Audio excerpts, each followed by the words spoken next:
എല്ലാ ഭക്തജനങ്ങൾക്കും കതിർവേൽ മുരുകൻ യൂട്യൂബ് ചാനലിലേക്ക് ഒരിക്കൽ കൂടി സ്വാഗതം. എൻ്റെ ചാനൽ ആദ്യമായിട്ട് കാണുന്ന ഭക്തജനങ്ങൾ ചാനൽ ഒന്ന് സബ് ചെയ്യുക. ജ്യോതിഷപരമായ എന്തെങ്കിലും കാര്യങ്ങൾ അറിയാനുണ്ടെങ്കിൽ ഈ നമ്പറിൽ ഒന്ന് വിളിക്കുക. നിങ്ങളുടെ പ്രശ്നങ്ങൾ ഓൺലൈനായി കബഡി വെച്ച് നോക്കി പറഞ്ഞു തരുന്നതായിരിക്കും. കാര്യത്തിൽ കിടക്കാം. കർക്കിടക ഭാവ്.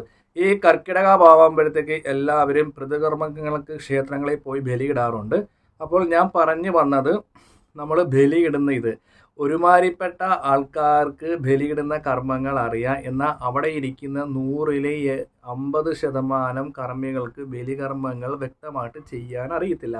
അപ്പോൾ കർക്കിടക വാവിൻ്റെ അന്ന് ഭക്തജനങ്ങൾ പോകുന്നുണ്ടെങ്കിൽ പോകുന്ന സമയത്ത് കർമ്മി, അതായത് അവിടെ കർമ്മം ചെയ്യുന്ന കർമ്മിയെ നല്ലതുപോലെ സെലക്ട് ചെയ്തതിന് ശേഷം മാത്രമേ കർമ്മത്തിന് ഇരിക്കാവുള്ളൂ. അയ്യോ ഞങ്ങൾക്ക് വീട്ടിൽ പോകണം, ഇന്ന് നേരം പോകും, വേറെ അടുത്ത് കയറാനുള്ളതാണ് എന്ന് പറഞ്ഞ് അങ്ങനെ ഇരിക്കരുത്. കർമ്മിയെ നല്ലപോലെ സെലക്ട് ചെയ്യുക. ചുമ്മാതെ ഈ കർമ്മിയുടെ അടുത്ത് ആൾ കുറവാണ് എന്നാൽ ഈ കർമ്മിയെ കൊണ്ട് ചെയ്യിപ്പിക്കാനെന്ന് വിചാരിക്കരുത്. ഒരു കാര്യം ഞാൻ പറഞ്ഞ് മനസ്സിലാക്കി തരാം.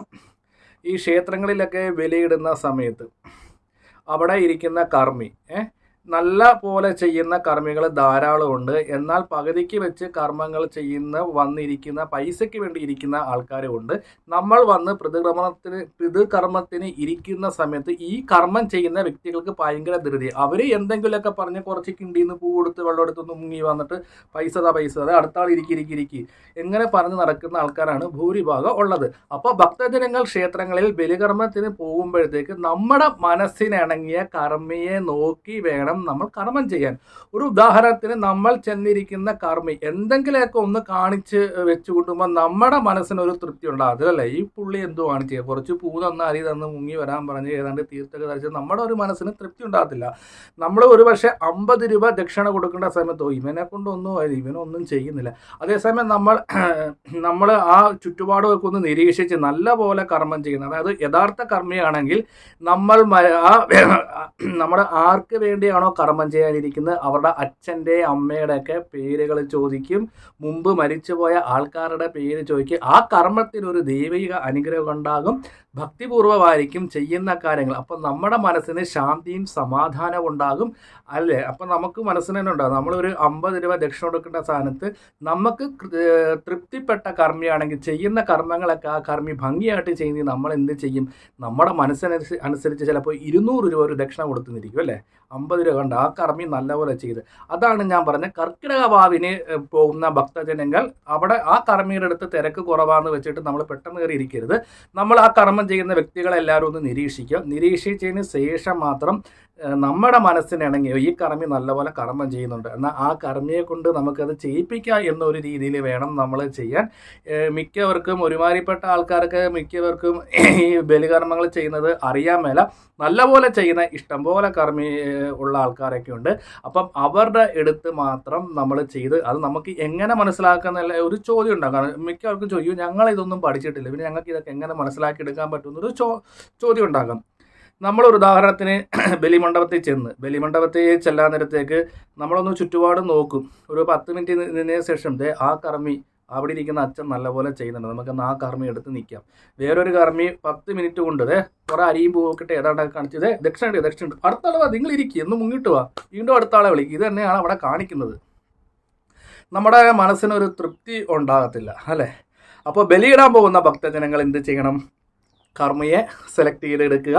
നമ്മുടെ മനസ്സിനിറങ്ങിയ നല്ല ഒരു കർമ്മിയുടെ അടുത്ത് വേണം നമ്മൾ ഏത് ക്ഷേത്രത്തിൽ പോയാലും ബലിയിട്ട് വരാൻ. നമ്മുടെ മനസ്സിന് സന്തോഷം ഉണ്ടാകണം, ചെയ്യുന്ന കർമ്മങ്ങൾക്ക് സത്യം ഉണ്ടാകണം. അങ്ങനെയുള്ള കർമ്മിമാരെ തിരഞ്ഞു പിടിച്ച് മാത്രം ബലിയിടുക. അല്ലെങ്കിൽ ആ കർമ്മിയുടെ അടുത്ത് ആൾ കുറവാണെന്നാൽ ഇവിടെ ചെയ്തേക്ക് കുഴപ്പമൊന്നുമില്ലെന്ന് വിചാരിച്ചിരിക്കുന്ന ആൾക്കാരും ഉണ്ട്.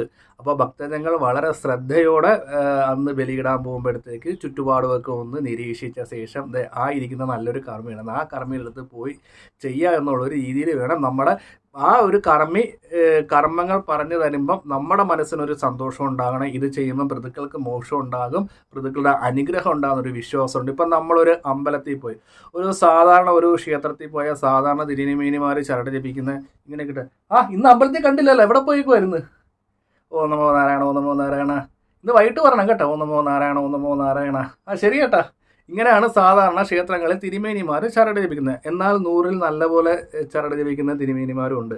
സാധാരണ നമ്മൾ ചരട് എടുക്കുമ്പോഴത്തേക്ക് ആ ഒരു ചരട് നേരെ എടുത്തിട്ട് മറ്റുള്ള ആൾക്കാരെ ശ്രദ്ധിക്കാതെ മന്ത്രം ഉരുവിട്ടതിന് ശേഷം മാത്രം, ചരട് ജപിച്ചതിന് ശേഷം മാത്രം ദേവിയുടെ വാളിലോ ദേവിയുടെ പീഠത്തിലോ ദേവിയുടെ വിഗ്രഹത്തിലോ ചാർത്താം. അല്ലാതെ സാധാരണ തിരുമേനിമാർ ചരടൊക്കെ ജപിച്ചുകൊണ്ട് വന്ന് വരുന്ന ഭക്തജനങ്ങളെ വിളിച്ച് അമ്പലത്തിരുന്ന് ഇന്ന് കണ്ടില്ലല്ലോ അമ്പലത്തിൽ നാളെ വാ.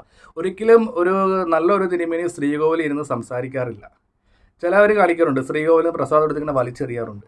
അതൊക്കെ തെറ്റാണ്. അതിന് ഒരു ശാസ്ത്രീയ വശങ്ങളും കാര്യങ്ങളെല്ലാം ഉണ്ട്. അപ്പോൾ നമ്മൾ പറയാറില്ല, ചില അമ്പലത്തിൽ ചെല്ലുകയോ തിരുമേനി നല്ല തിരുമേനി ഈ ഒരു വഴിപാട് കൊണ്ട് ഞങ്ങൾക്ക് കാര്യം ചെയ്തു, കാരണം അവിടെ ഇരിക്കുന്ന ആത്മാർത്ഥമായിട്ട് ഇരിക്കുന്ന ശാന്തിക്കാരനാണ്.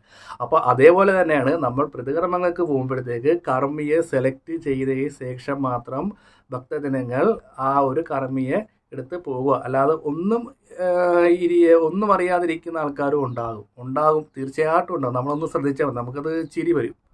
ഞാൻ അന്നത്തേക്ക് ദിവസം ആ ഒരു പരിസരത്ത് പോലും പോകത്തില്ല. കാരണം ഒരു ക്ഷേത്രത്തിൽ പോകുമ്പോൾ അവിടെ ഇരിക്കുന്ന കർമ്മി എന്തൊക്കെയൊക്കെ ഒന്ന് കാണിച്ച് എന്നിട്ട് അടുത്ത ആളിങ്ങനെ വിളിക്കുക. പക്ഷെ ആ പുള്ളിയുടെ അടുത്ത് ഈ ആൾക്കാരൊക്കെ കംപ്ലൈൻ്റ് ആയിട്ടാണ് പോകുന്നത്.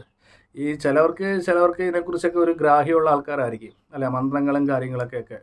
അപ്പം അതൊക്കെ ശ്രദ്ധിച്ച് വേണം നമ്മൾ ഒരു കർമ്മിയെ സെലക്ട് ചെയ്യാൻ വേണ്ടി. വീഡിയോ ഇഷ്ടപ്പെട്ടെങ്കിൽ ലൈക്കും ഷെയറും. ഈ ഒരു വീഡിയോ അത്യാവശ്യമായിട്ട് എല്ലാ ഭക്തജനങ്ങൾക്കും ഒന്ന് എത്തിക്കുക. അപ്പോൾ ബലിയിടുന്ന ദിവസം ഭക്തജനങ്ങൾ വിശ്വാസപ്രകാരം വ്രതങ്ങളും കാര്യങ്ങളൊക്കെ എടുത്ത് ചെയ്യുക. നല്ലൊരു കർമ്മിയെ ചുറ്റുപാടൊന്ന് നോക്കി ഈ ഒരു കർമ്മം ചെയ്യുന്നത് കൊള്ളാം, അങ്ങനെയുള്ളിടത്ത് മാത്രം ഈ ഒരു കാര്യം ചെയ്യുക.